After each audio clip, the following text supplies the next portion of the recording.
Assalamualaikum warahmatullahi wabarakatuh. Selamat sore teman-teman semuanya. Kali ini kita berjumpa kembali untuk melakukan diskusi farmakoterapi terapan kesekian kalinya. Untuk topik yang dibahas pada kali ini adalah sistem kardiovaskuler. Izinkan saya memperkenalkan diri. Saya Priliano Garsela selaku moderator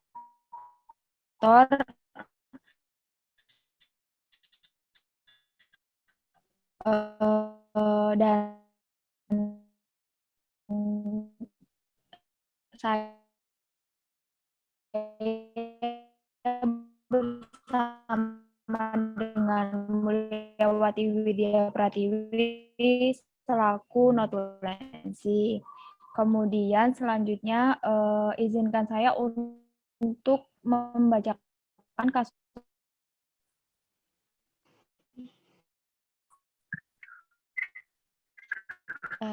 Ini bisa dilanjut atau? Ya, boleh dilanjut. Oh, ya, baik. Lanjut. Ke bawah. Ayu minta tolong ke bawah. Kelompok 7, maaf potong sebentar ya. Ya. Jadi moderator siapa? Saya Ibu Priliano Garsela. Notulennya? Notulennya Mulyawati Widya Pratiwi. Mulyawati. Iya. Nanti kalau misalnya lagi brainstorming, tolong diketik ya. Sama namanya siapa gitu. Oh iya, baik Ibu. Soalnya kan nggak hafal namanya. Iya, baik Ibu. Terima kasih Bu. Saya lanjut ya teman-teman.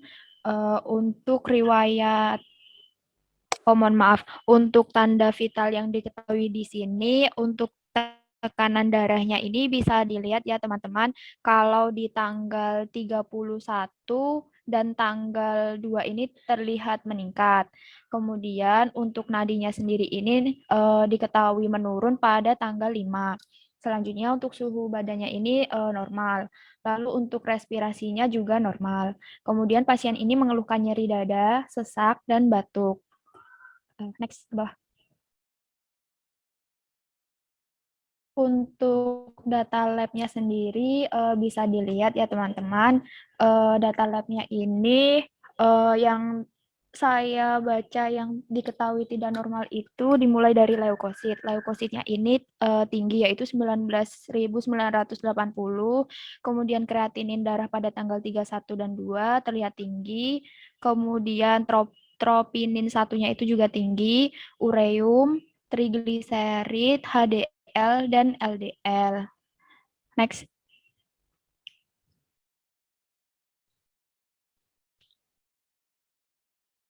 Nah, kemudian bisa dilihat sendiri untuk terapi obat yang digunakan pada pasien. Oh ya, pasien ini berada di ruang ICU. Next.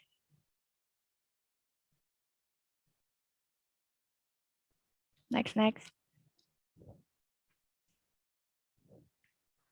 Next.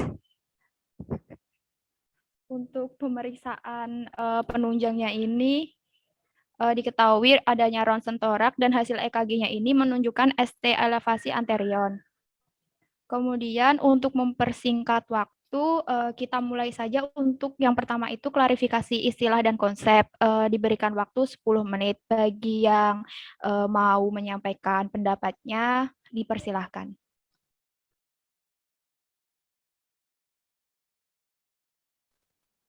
Izin berpendapat moderator. Silakan Hanin.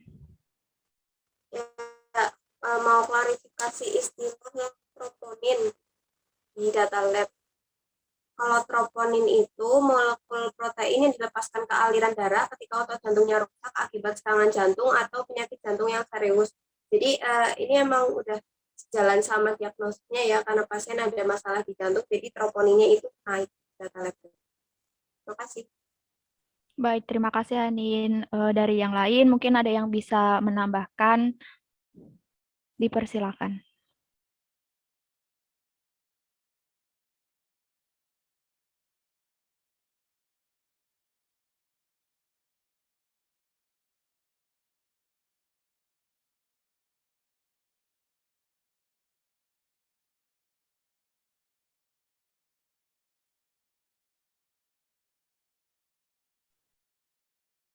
Bagaimana yang lain?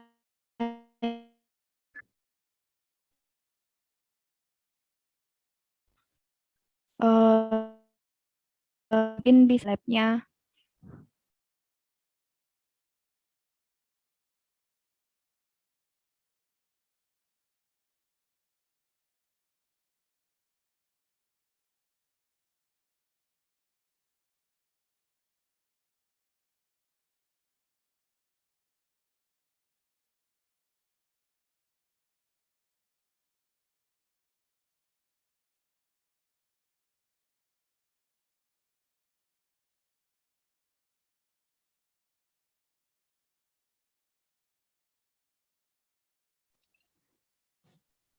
Mungkin untuk saya ingin menambahkan sedikit moderator. Iya, silakan Akma. Kalau di data lab ini kan ada kreatinin darah. Kreatinin darahnya tinggi, lalu ada ureumnya juga tinggi ya. Nah, ini mungkin menandakan kalau ginjalnya pasien juga ada masalah, bermasalah. Dan mungkin untuk obatnya nanti bisa kita sesuaikan setelah menghitung SCR-nya. Begitu dari saya, sepertinya sudah. Baik, terima kasih Akma.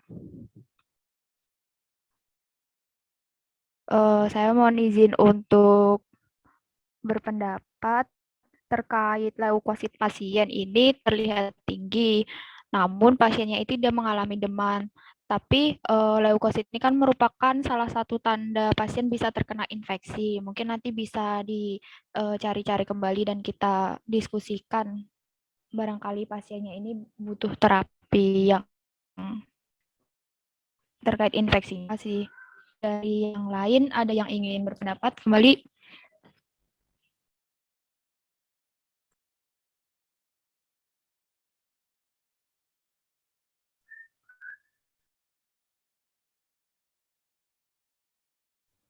Kalau sudah, ya, iya bagaimana?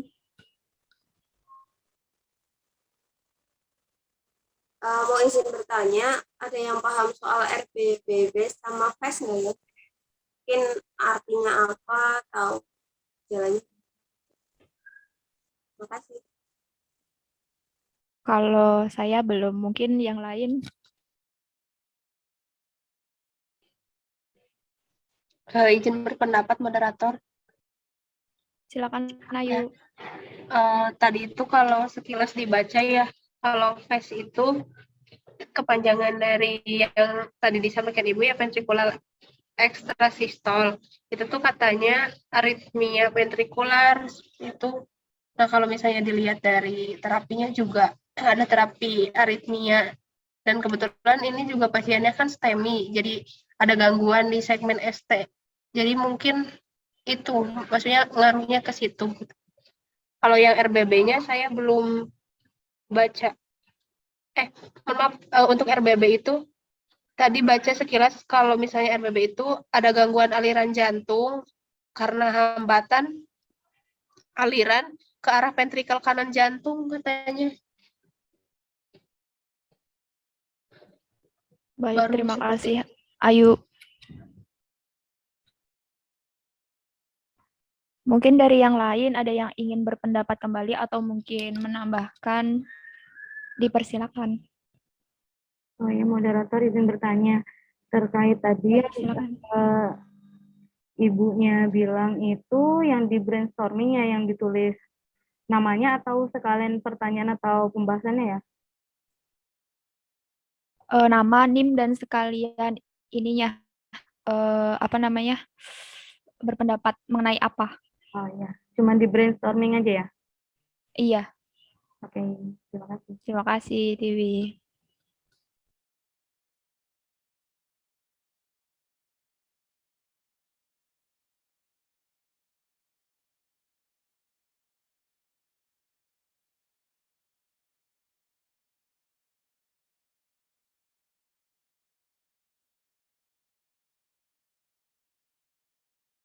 Teman-teman, apakah untuk klarifikasi istilah dan konsep dicukupkan saja, kita bisa beralih ke identifikasi permasalahan? Ya, boleh moderator. Bisa. Ini si permasalahannya ya teman-teman. Untuk waktu yang diberikan ini sekitar 20 menit. Untuk teman-teman yang ingin berpendapat, dipersilahkan.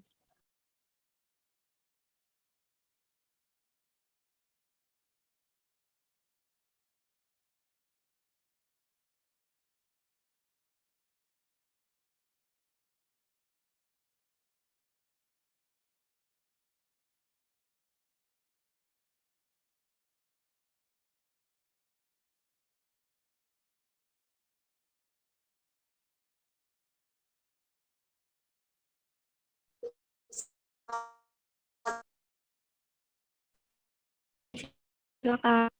Di data lab itu kan ada kenaikan HDL, LDL, sama trigliserid ya, ini naik. Berarti emang ada masalah dislipidemia juga di pasien. Nah, ini pasiennya sudah dikasih atorvastatin ya, jadi berarti memang sudah sejalan dengan data labnya. Itu. Terima kasih. Baik, terima kasih Hanin. Dari yang lain, mungkin ada yang menambahkan atau menyanggah atau mungkin berpendapat untuk terkait topik yang lain, dipersilakan. Izin menambahkan dari tadi pernyataan Hanin, kan tadi kan pasiennya itu kan data lab ini ya, LDL, HDL, sama trigliseridnya itu kan menunjukkan nilai tidak normal ya. Pemberian atorvastatinnya ini sudah sesuai seperti itu. Kemudian dan golongan statin pada pasien dengan penyakit jantung ini juga dapat dijadikan untuk terapi pencegahan seperti itu. Jadi baik untuk pasien. Baik, terima kasih Yulia, Hanin. Apakah ada yang ingin menyampaikan pendapat? Saya moderator. Iya, silakan. Pada ini mungkin nggak tahu sudah dibahas apa belum ya tadi di awal karena saya ada kendala sinyal. Tapi di sini di data laboratorium itu diketahui leukositnya tinggi, bisa jadi menandakan adanya infeksi. Mungkin bisa jadi pertimbangan apakah pasien ini butuh antibiotik seperti itu. Karena untuk obat yang diberikan belum ada jenis antibiotik atau untuk mengatasi infeksinya seperti itu. Baik, terima kasih Tiwi. Apakah ada yang ingin menyampaikan pendapat kembali?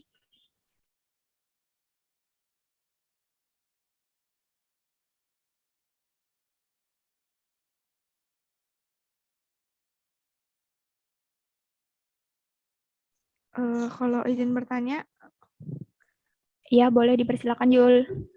kalau untuk kasus ini, kira-kira spironolakton pasiennya itu untuk terapi apa ya? Ada yang tahu nggak? Mungkin ini kan dikasihnya tiap hari ya, kecuali hari pertama spironolaktonnya untuk mengatasi tekanan darah. Kan menurun nih, tapi waktu tanggal 4 malah sistolnya naik. Mungkin furosemid untuk mengatasi tekanan darahnya. Oh ya, oke. Makasih. Izin menambahkan vasodilator itu kan furosemid itu spironolakton itu kan salah satu vasodilator ya, salah satu contoh vasodilator. Kalau tadi baca itu biasanya digunakan untuk mengurangi nyeri dada sama mencegah reinfark katanya pada pasien STEMI.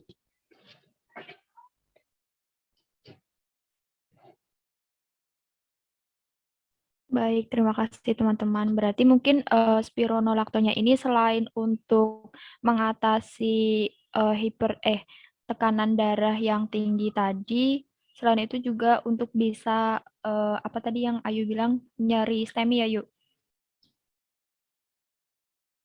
Dia mengurangi nyeri dada sama mencegah reinfak. Oh ya, baik.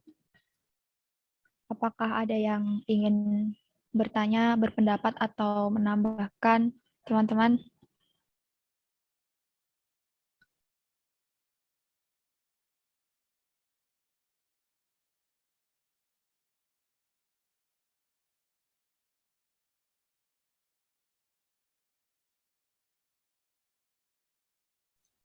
Teman-teman, apakah saya boleh bertanya? Kira-kira di tabel penggunaan obat itu kan ada penggunaan Laksadin ya. Nah, Laksadin itu biasanya kan buat apa kira-kira dari teman-teman? Izin menanggapi. Ya, Ya, Hanin, coba. silakan. Saat ini itu yang saya cari isinya kan phenylephrine, glycerin sama parafin. Ini biasanya untuk obat konstipasi untuk memperlancar BAB gitu. Cuma masalahnya di keluhan pasien nggak ada kan. Ini nanti mungkin buat profilaksis apa gitu mungkin nanti dicari gitu. Oh ya, baik. Terima kasih, Hanin. Tadi Yulia juga ingin berpendapat ya?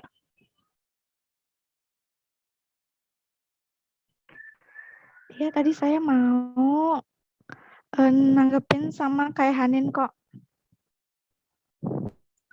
Oh ya, baik. Terima kasih. Apakah ada yang ingin diidentifikasi lagi, teman-teman?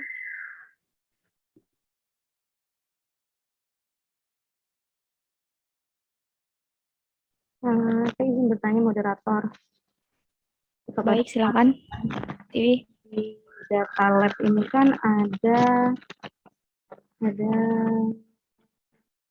granulosit. Nah, biasanya granulosit ini hubungannya dengan apa ya, teman-teman?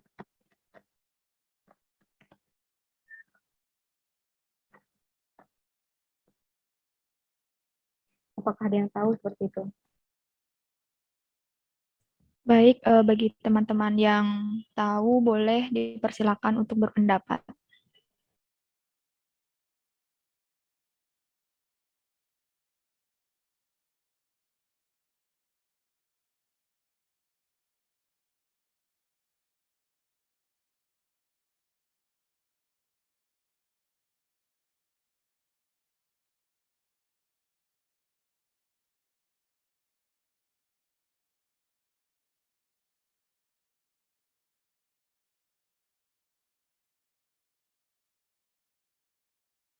Izin bertanya tadi yang TV sudah dijawab belum ya? Belum, Akma. Belum. Izin menambahkan, sebenarnya leukosit dan granulosit itu merupakan salah satu tanda infeksi kan, karena darah putih yang memiliki banyak neutrofil, dan granulosit ini merupakan bagian dari sistem kekebalan tubuh yang bertugas untuk melawan infeksi. Begitu, Tiwi. Berarti dia sama-sama kayak leukosit ya, menandakan kalau adanya infeksi gitu ya, Akma? Iya, betul. Izin menambahkan boleh? Iya, silakan Hanin. Masih menyambung dari Akma tadi, kalau granulosit ini sendiri termasuk dari tipe utama sel darah putih, berarti masih termasuk ke leukosit, benar.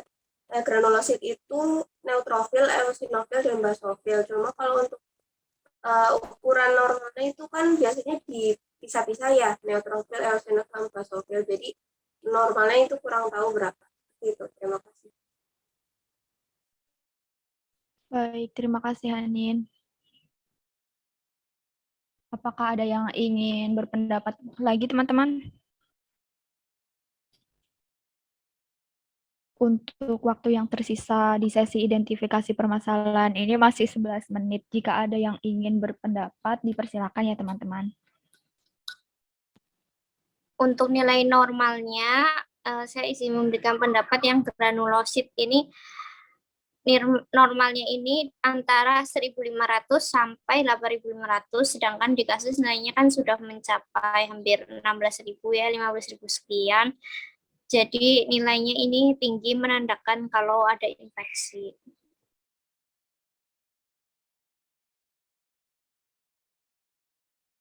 Baik, terima kasih Atma.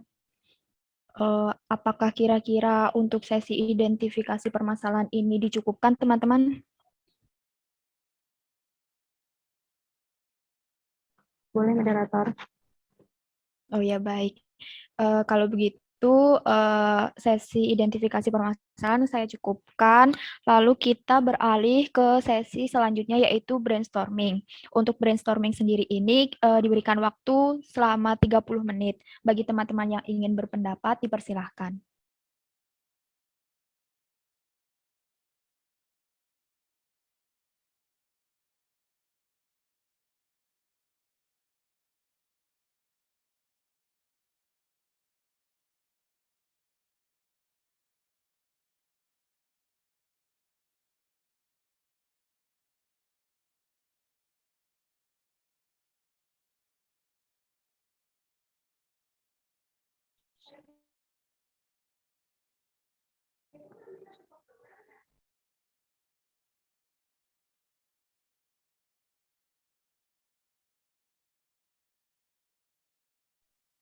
Izin berpendapat boleh, moderator.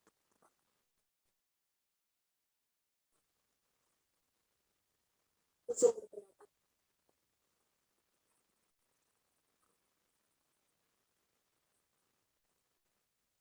Moderator, izin berpendapat. Hanin, silakan. Ya, terima kasih. Kalau saya ini udah cari-cari tentang interaksi obatnya. Ada sekitar 3 interaksi mayor obat-obat yang digunakan itu koadministrasi, yaitu ada interaksi mayor antara amiodaron furosemid kan di koadmit pada hari ke-4, 5, 6.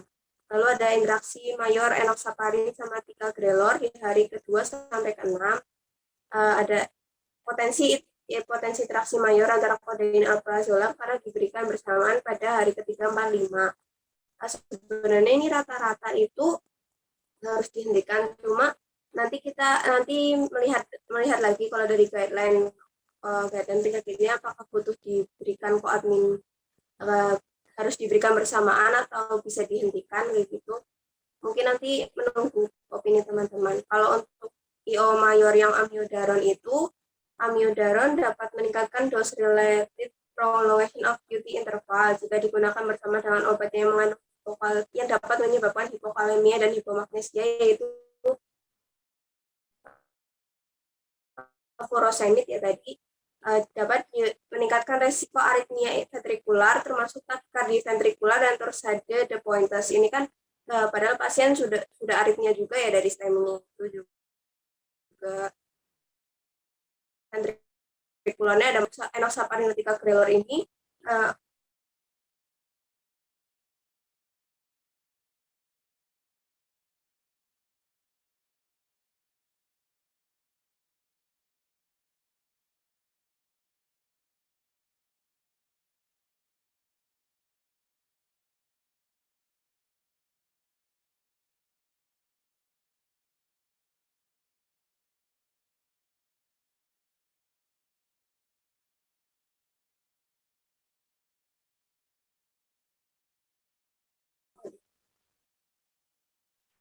Iya, baik.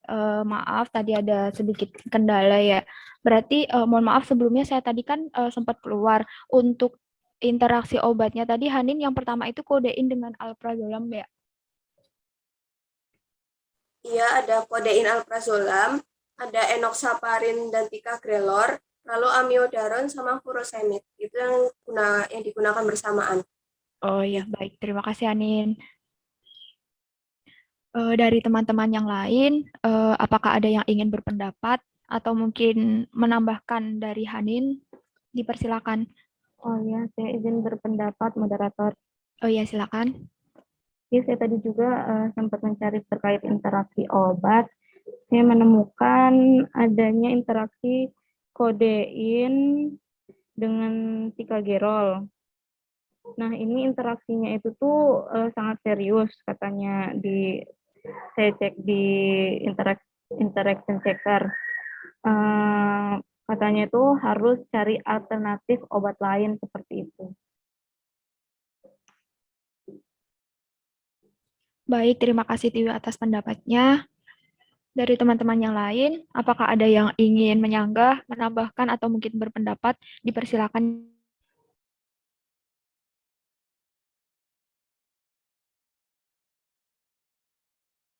Isi menambahkan moderator. Ya, silakan Akma. Pasien ini kan sudah diberikan anti-iskemik yaitu nitrat. Ada nitrat yang bentuknya kaplek kalau tidak salah, dan ada yang di IV ya. Nah, untuk anti platelet ini kalau di kasus pasien kan diberikan dual anti platelet ya. Ada miniaspi, asetil salisilat, dan berlinta yang isinya ticagrelor. Karena diberikan dual anti platelet yang memungkinkan GI bleeding-nya itu tinggi, sepertinya pasien ini bisa diusulkan diberikan golongan PPI untuk mencegah GI bleeding. Dan nanti mungkin bisa dicari untuk PPI-nya yang mana. Kalau saya menyarankan lansoprazol ketika diberikan DAPT. Begitu, nanti saya cari lagi untuk yang PPI-nya. Baik, terima kasih Akma atas pendapatnya. Izin menanggapi, Cil. Oh ya, baik, silakan Yul. Jadi itu kan tadi benar ya, pasiennya kan kayaknya mungkin perlu dipertimbangkan terkait dengan pemberian apa tadi? Pemberian PPI. Kemudian, nah terus udah gitu, saya juga tadi lihat kalau misalkan di Piro itu obat Brilinta ya, Brilinta yang isinya ticagrelor ini itu diberikannya itu 2-3 hari. Namun ini pada pasien ini diberikannya ini mulai dari hari kedua saat masuk rumah sakit, hari kedua, ketiga, keempat, kelima, dan keenam seperti itu.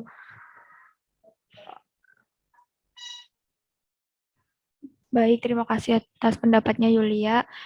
Saya setuju dengan pendapat Akma dan Yulia bahwa mungkin perlu dipertimbangkan kembali terkait pemberian dari PPI sendiri. Karena tadi yang saya baca itu untuk PPI ini bisa mencegah bleedingnya itu.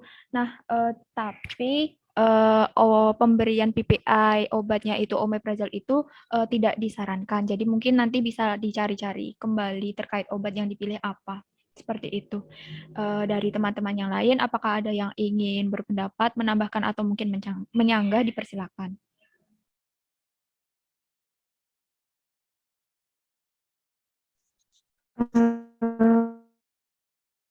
Izin tanya, Cil, ini tuh lagi Iya, dipersilakan.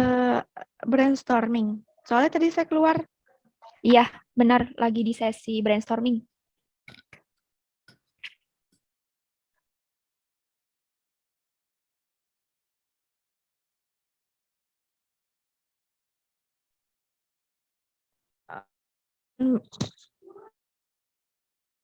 Mohon maaf Yulia, nggak ada Apakah suara suaranya. saya terdengar? Nah, ini udah. Ya, silakan. Gimana? Apakah suara saya sudah terdengar? Sudah. Oh, jadi gini kan, pasien ini kan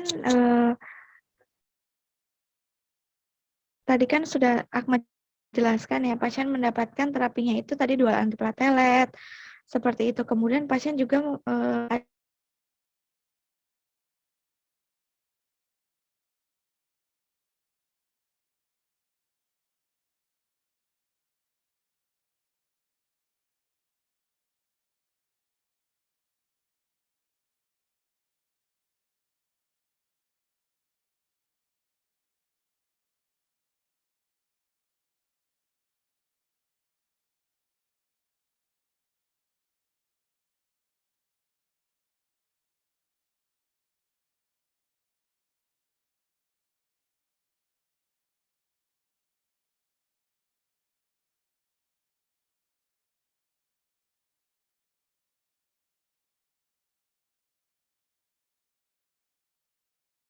Baik, mohon maaf sebelumnya teman-teman karena tadi mayoritas terkena kendala sinyal. Kita lanjut kembali ya. Tadi terakhir itu masih dalam sesi brainstorming. Terakhir itu Yulia ingin berpendapat menyambung dari pendapat Akma yang terkait PPI. Bagaimana Yul?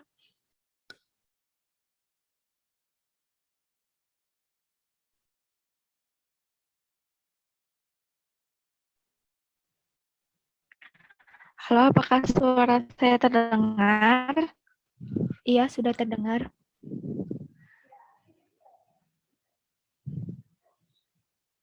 Jadi tadi itu saya ingin berpendapat terkait dengan terapi, kan pasien udah pakai dual antiplatelet, udah benar. Pakai antiplatelet ya. Terus pasien itu juga diberikan antikoagulan. Itu ada Levenox, apa ya kalau nggak salah tuh. Ya, Levenox. Nah, Levenox itu isinya tuh enoxaparin. Nah, enoxaparin ini, halo suara saya terdengar kan? Iya, terdengar kok Yul. Nah, enoxaparin ini dia itu pada pasien ini biasanya diberikan pasca reperfusi. Reperfusi itu yang terapi diberikan agen-agen fibrinolitik. Nah, pasien itu kan tidak mendapatkan terapi reperfusi ya. Jadi mungkin penggunaan enoxaparin ini dipertimbangkan gitu pada pasien seperti itu. Baik, terima kasih atas pendapatnya Yulia. Dari yang lain, ada yang mungkin menambahkan atau mungkin menyanggah, dipersilakan. Saya izin menanggapi terkait tadi PPI. Terdengar tidak Ya, ya silakan suaranya? Ayu. Iya, sudah Ya, terdengar. jadi tadi itu kan karena penggunaan dual antiplatelet sama heparin ya, yang tadi makanya pakai PPI. Nah, tadi itu kan Akma menyarankan PPI-nya itu lansoprazol ya. Tapi kalau misalnya memang kalau di pedoman tata laksana yang sindrom koroner akut itu kan omeprazol tidak direkomendasikan. Nah, tapi tadi saya buka jurnal itu omeprazol tidak direkomendasikan kalau misalnya pasiennya itu menggunakan clopidogrel, sedangkan pasien kita kan menggunakannya ticagrelor ya tadi yang Brilinta. Jadi mungkin ada kemungkinan omeprazol bisa digunakan mungkin. Tapi nanti mungkin bisa dicari bareng-bareng lagi. Nanti saya coba kirim jurnalnya ke grup. Baik, terima kasih Ayu atas pendapatnya. Tadi saya juga sempat baca, ternyata itu omeprazol itu di depan kalimatnya itu ada ngomong sebaiknya tidak menggunakan omeprazol. Berarti kan masih ada kemungkinan untuk bisa dipakai. Nanti mungkin bisa dicari-cari lebih lanjut lagi ya sama kita. Apakah ada yang ingin berpendapat kembali, teman-teman? Mau mengingatkan untuk waktu brainstorming yang tersisa ini masih tersisa 16 menit. Izin berpendapat, boleh berpendapat. Silakan Hanin. Soal kreatinitas, tadi aku udah ngitung untuk clearance kreatininnya hari pertama dan hari ketiga kan itu agak naik ya, kalau nggak salah, yang kreatin darahnya. Nah, kalau itu clearance kreatininnya berkisar 38,88 sampai 39,15. Nah, ini kalau dimasukkan ke tabel gangguan ginjal itu termasuk ke grade 3B. Jadi mungkin untuk obat-obat yang mungkin nanti bisa dicari di obat-obat yang digunakan pasien itu apakah ada yang yang ada berpengaruh dengan ginjal. Jadi mungkin nanti ada penyesuaian dosis kalau diperlukan itu. Mohon maaf Anin bisa diulang kembali soalnya tidak terdengar. Tes, suara saya terdengar tidak? Iya, sekarang sudah terdengar. Oh ya, tadi ya saya ulangi, ini terkait kreatinin darahnya. Kreatinin darah pasti kan meningkat pada hari ke-1 dan ke-3. Setelah dihitung itu serum kreatininya itu antara 38,88 sama 39,15. Nah, ini kalau dimasukin ke GFR kategorinya berdasarkan KDIGO yang soal gangguan ginjal, pasien terdapat pada grade 3B atau moderately to severely decreased.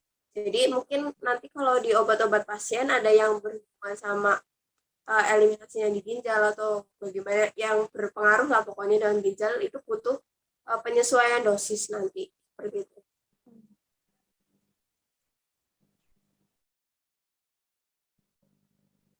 Bagaimana Tiwi, apakah sudah jelas tadi? Dengar. Jelas.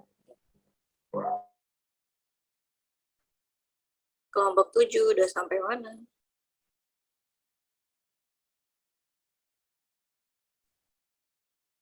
Baik, terima kasih atas pendapatnya teman-teman. Apakah ada yang ingin disampaikan kembali? Udah sampai mana kelompok 7?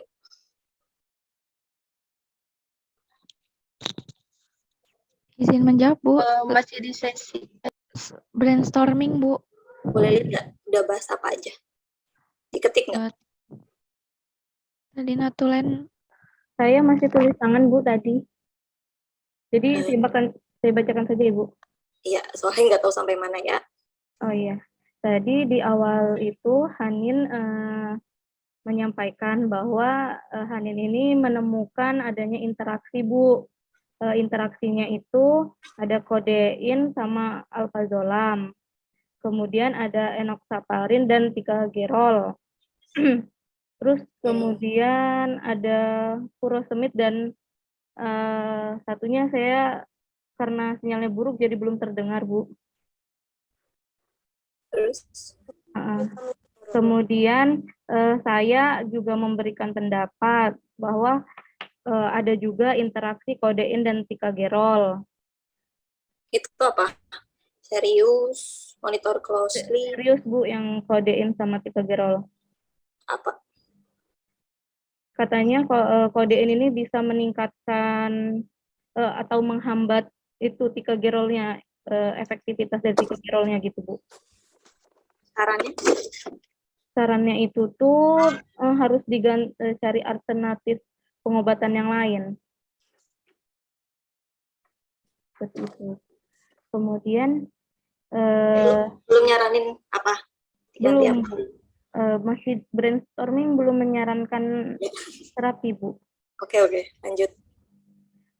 Kemudian ada Akmarina. Akmarina memberikan pendapat kalau pada pasien itu kan ada diberi 2 antiplatelet. Nah, karena ada 2 antiplatelet, bisa direkomendasikan diberikan PPI seperti itu, Bu. Terus Yulia menanggapi dari pendapat Akma, benar. Ya, Yulia menanggapi pendapat dari Akma bahwasanya pemberian PPI itu memang perlu dipertimbangkan. Juga Yulia baca dari Dipiro itu 3-gerol itu diberikan 3 hari, tapi di pasien itu diberikannya setelah bagaimana, Bu? Ya, diberikannya sampai pulang. Ya. Terus untuk Priliano juga menanggapi bahwa setuju dengan pendapat Yulia dan Akma, tapi Cella pernah baca kalau omeprazol, misalnya golongan PPI, misalnya omeprazol, dia itu kurang direkomendasikan untuk kondisi pasien ini karena bakal ada interaksi dengan tidak direkomendasikan untuk pasien ini gitu, Bu. Terus Yulia juga memberikan pendapat lagi. Tadi kan pasien udah pakai 2 antiplatelet, juga bisa jadi diberikan ada juga diberikan antikoagulan berupa enoxaparin. Nah, enoxaparin ini bisa biasanya diberikan kepada pasien yang sudah reperfusi, tapi pasien di sini tuh belum reperfusi, jadi perlu dipertimbangkan seperti itu, Bu. Terus Ayu memberikan pendapat tentang PPI. Yang PPI itu Ayu itu baca kalau misalnya PPI jenis omeprazol itu tuh ada interaksinya itu dengan clopidogrel. Nah, karena di pasien ini nggak pakai clopidogrel, jadi nanti pemberian omeprazol itu bisa dipertimbangkan gitu, Bu. Terus ada Hanin. Hanin memberikan pendapat kalau tadi ini Hanin itu udah menghitung IGFR-nya dari serum kreatinnya. Nah, ini bisa jadi apabila nanti ada pengobatan yang berhubungan dengan ginjal, jadi bisa dipertimbangkan untuk penyesuaian dosisnya. Seperti itu, Bu. Baru sampai situ, Bu. Oke. Gak ada yang ditanyakan? Lancar? Ya udah. Tadi ini, Bu, sempat pada keluar itu kendala sinyal saja. Oh iya, nggak apa-apa. Oke, silakan dilanjutkan. Baik, terima kasih, Bu. Ya. Baik, teman-teman, saya lanjutkan kembali ya. Untuk waktu tersisa, saya mengingatkan untuk waktu tersisa dari brainstorming ini tinggal 9 menit. Dari teman-teman, apakah ada yang ingin berpendapat kembali?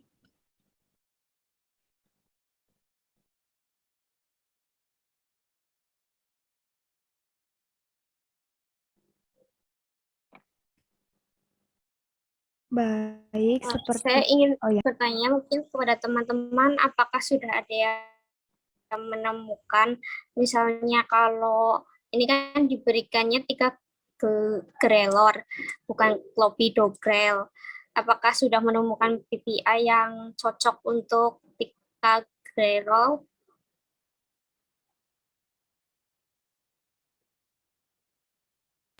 Baik, bagaimana teman-teman? Apakah ada yang sudah menemukan terkait obatnya?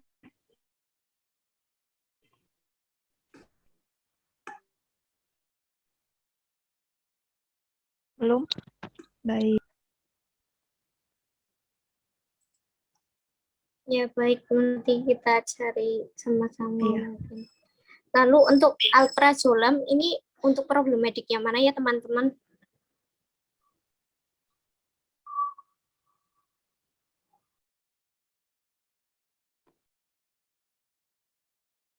Menanggapi apa ya?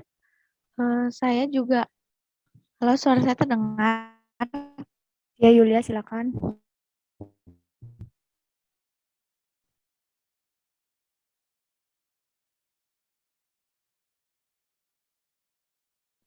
Oh iya, mohon maaf, izin bertanya, ini masih di Indikasi brainstorming ya? pada pasien. Iya, masih Tiwi. Oh ya, Masih tersisa 7 menit. ya maaf. Mohon maaf, Yulia, tadi suaranya hilang. Halo, terdengar? Iya, sudah. Silakan. Saya ingin menjawab pertanyaan. Saya juga pertanyaan alprazolam yang diberikan kepada pasien. Alprazolam ini indikasinya apa gitu diberikan kepada pasien untuk problematik yang mana? Mungkin nanti ini bisa juga sementara belum mencari banyak literatur, mungkin alprazolam dan laksadin ini termasuk ke dalam DRP yang itu terapi tanpa indikasi ya. Kalau misalkan dilihat sementara ini sejauh sebelum yang kita baca lagi, kayaknya laksadin sama alprazolam ini terapi tanpa indikasi. Mohon maaf, Yulia. Alprazolam dengan apa tadi? Alprazolam Dengan apa? kayaknya hanya alprazolam. Laksadin, Tiwi. Laksadin. Oh ya.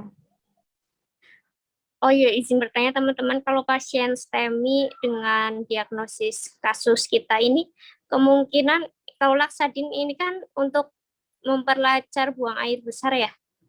Betul?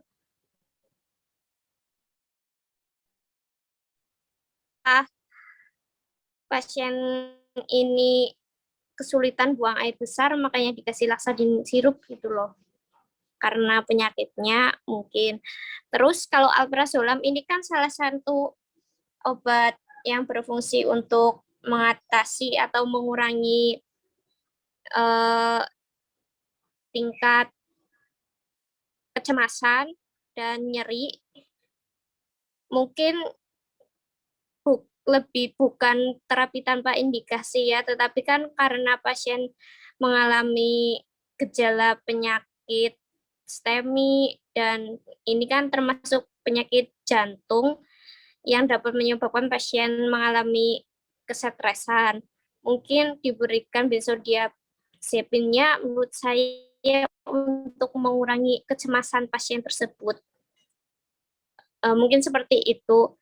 Tetapi saya juga Izin menanggapi. ya silahkan.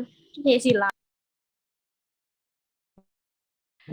Mohon maaf teman-teman, izin mengingatkan untuk waktu brainstorming tersisa 4 menit.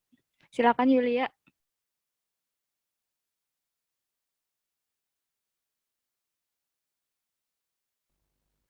Kalau misalkan alprazolam pertimbangannya tadi mengingat untuk memberikan efek tenang kepada pasien ya, Iya, karena betul. kondisi pasiennya. Tapi kayaknya kita juga perlu lihat pasiennya ini udah tua, 70 tahun usianya. Jadi mungkin nanti kayaknya bisa kita sama-sama cek lagi alprazolam pada pasien geriatri seperti itu. Iya. Izin memberikan pendapat Yulia. Sebenarnya malah justru pasien yang sudah berusia lanjut malah diberikan obat penenang daripada yang usianya mungkin masih lebih muda, misalnya 40 tahun atau 30 tahun seperti itu. Oh Baik. ya udah oke. Ya berarti nanti mungkin dicari-cari lagi aja apakah si alprazolamnya ini dibutuhkan atau tidak untuk pasien dengan kondisi seperti ini ya teman-teman. Moderator, Ya, mohon yuk maaf gimana? sebelumnya terkait tadi efek samping penggunaan Laksadin ya. Saya barusan lihat kalau misalnya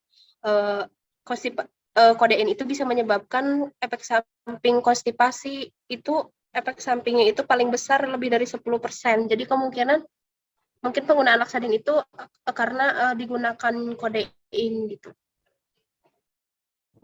Oh ya baik, terima kasih Ayu. Apakah ada yang ingin disampaikan lagi teman-teman? Mungkin saya izin menambahkan sedikit untuk terapi nyerinya, maksud saya kalau misalnya nyerinya belum teratasi oleh pemberian nitrogliserin, ini kan dikasih nitrokaf sama, ya nitrokaf, dikasih nitrokaf.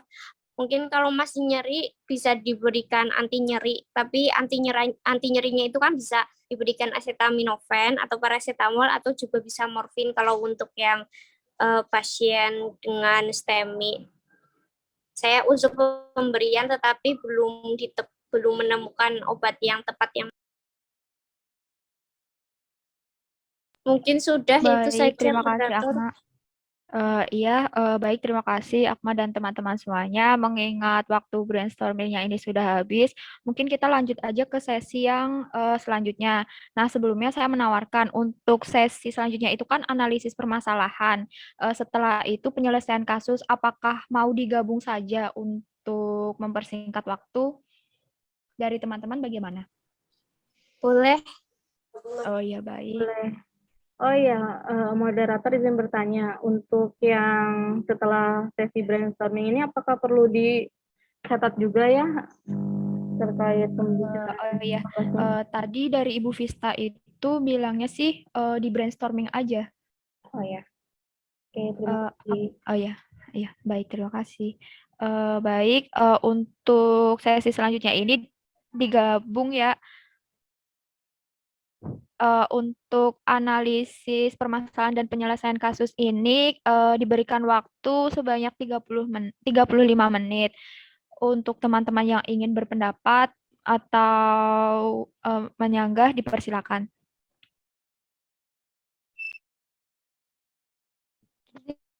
Ingin memberikan pendapat. Iya, silakan Yulia. Halo, apakah suara saya terdengar? Jadi tadi seperti yang sudah saya jelaskan, pada brainstorming itu kan tadi yang pertama nya itu mungkin terapi kurang tepat. Jadi pada pasien penyakit jantung koroner ini biasa diberikan 2 antiplatelet dan antikoagulan. Plateletnya perlu dipertimbangkan, dirasa kurang tepat karena menurut literatur di Piro ini antikoagulan ini hanya diberikan pada pasien STEMI-nya ini pasca reperfusi, sedangkan pasien tidak menerima terapi reperfusi sehingga pemberian golongan antikoagulan pada pasien ini dihentikan seperti itu. Kemudian untuk tadi juga kan ada pemberian ticagrelor ya, pemberiannya itu kan hanya diberikan sebanyak menurut literatur itu, jadi di sini itu ada DRP overdosis. DRP-nya itu overdosis, jadi pasien mendapatkan terapi Brilinta yang berisi ticagrelor tadi dengan dosis 2 kali 90 mg selama 5 hari. Namun menurut literatur di Piro ini, obat Brilinta ini diberikannya itu hanya 2 hingga 3 hari, sehingga plan yang diberikan itu direkomendasikan bahwa pemberian obat Brilintanya ini hanya diberikan pada hari ke-1, ke-2, dan ke-3 saat masuk rumah sakit, seperti itu.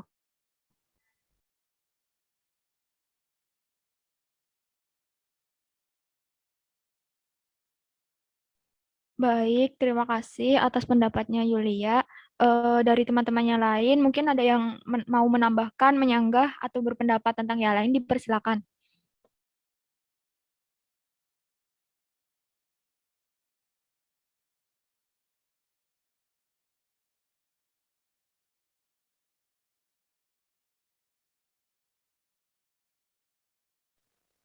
Saya izin berpendapat, moderator. Ini tentang Iya, Hanin, silakan. tentang interaksi obat yang tadi. Untuk plan penyelesaiannya ya, untuk interaksi yang mayor antara amiodaron dan furosemid itu sebenarnya harus dihindari penggunaannya bersamaan. Dan serum elektrolitnya harus dievaluasi dan semua abnormalitas yang terjadi diperbaiki pada penggunaan awal amiodaron. Jadi aku mau tanya juga ke teman-teman, kira-kira amiodaron dan furosemidnya itu harus masih diperlukan dua-duanya atau bisa dihentikan salah satu atau dipisah penggunaannya kan gitu, kira-kira yang apa?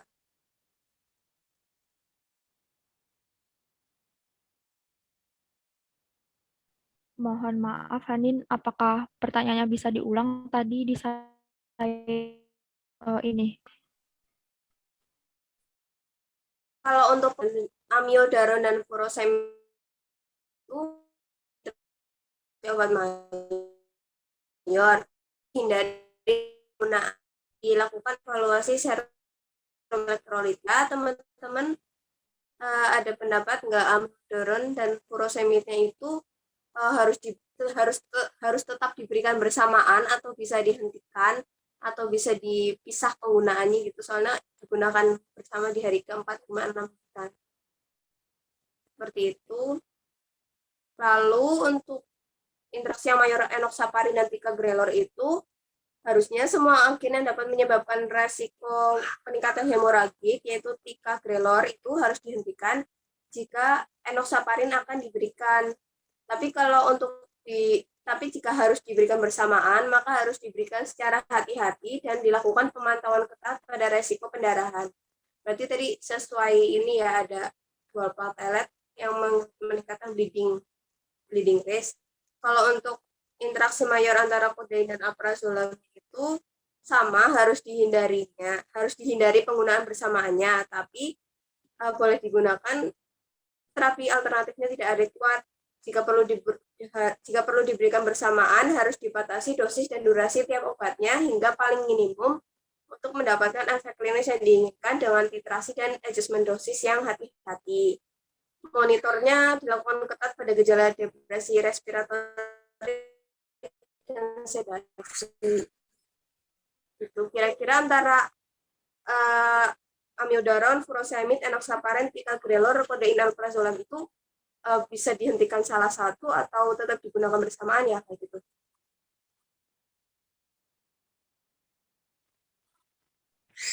Baik, terima kasih Hanin atas pendapatnya. Apakah dari teman-teman yang lain mungkin ada yang menanggapi pertanyaan tadi dari Hanin? Dipersilakan.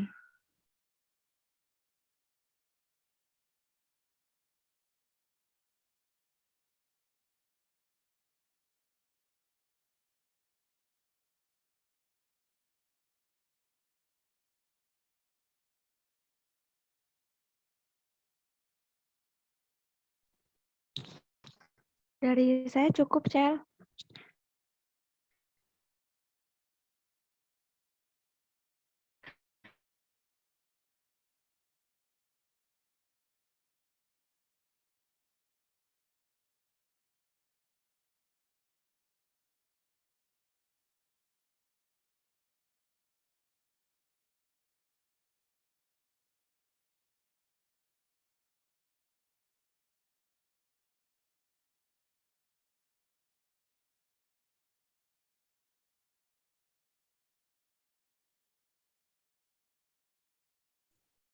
Eh, dari saya sebenarnya juga masih bingung nih kalau kalau ditanya mau dipakai atau enggak, soalnya kan belum mencari lebih mendalam lagi. Mungkin nanti dicantumin aja kali ya ke swab DRP yang ditemuin kan IO ini untuk solusinya seperti itu. Mungkin nanti bisa dicari lebih lagi sama kita gimana apa namanya ini selanjutnya seperti itu.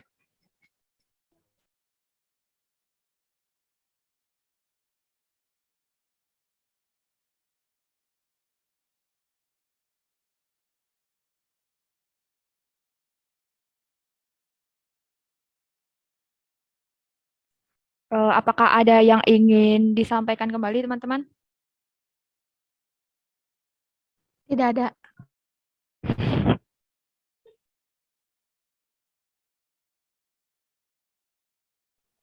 Eh, Sepertinya sudah tidak.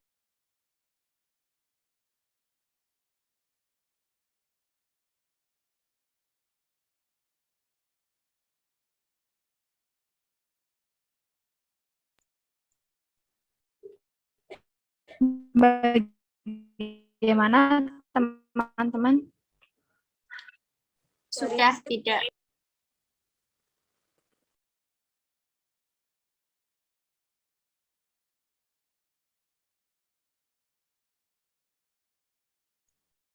Eh, Sudah tidak ada ya, teman-teman? Iya, mungkin nanti bisa dicari barang-barang lagi buat nanti di SOAP. Iya, baik. Karena sudah tidak ada yang ingin disampaikan untuk sesi penyelesaian masalah ini, saya sama-sama lagi terkait kan Tiwi.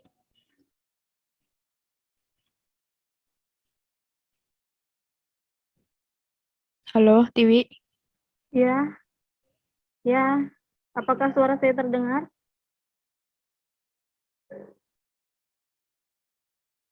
Halo? Halo, Tiwi. Ya, apakah suara saya terdengar?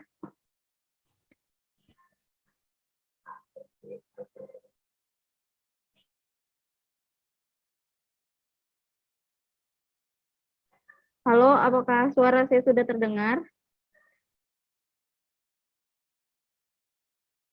Ya, sudah Tiwi sekarang sudah terdengar. Ya, maaf, saya ada terkendala sinyal. Sudah terdengar ya, teman-teman? Kalau dari Udah, saya, Tiwi, ya. ya kalau dari saya belum ada yang dapat disampaikan.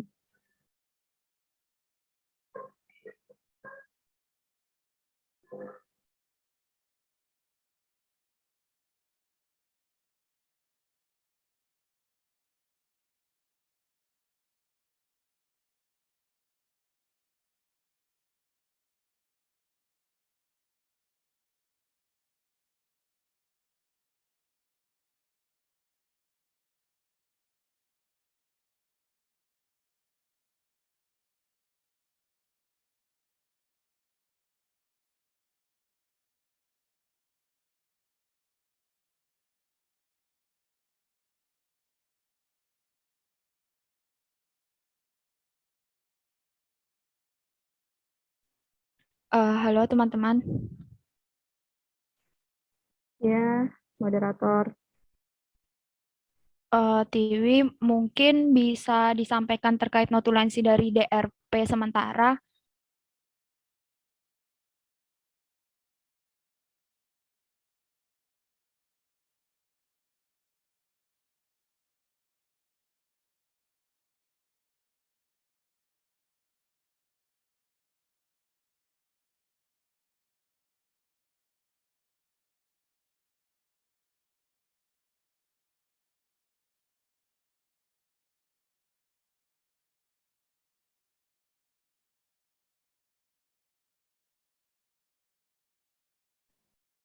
Ya, baik. Di sini saya akan membacakan terkait kesimpulan dari diskusi pada hari ini.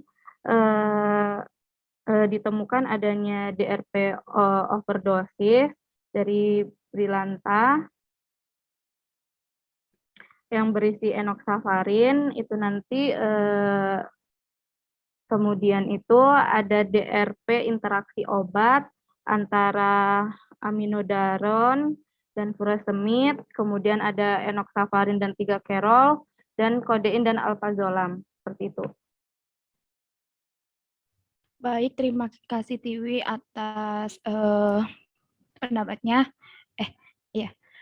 Untuk sesi diskusi kali ini saya rasa dicukupkan saja mengingat nanti ada pengumpulan SOAP jam 6 nggak ya?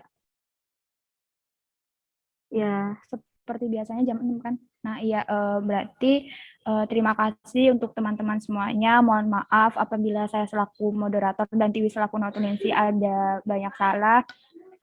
Terima kasih. Wassalamualaikum warahmatullahi wabarakatuh. Waalaikumsalam warahmatullahi wabarakatuh.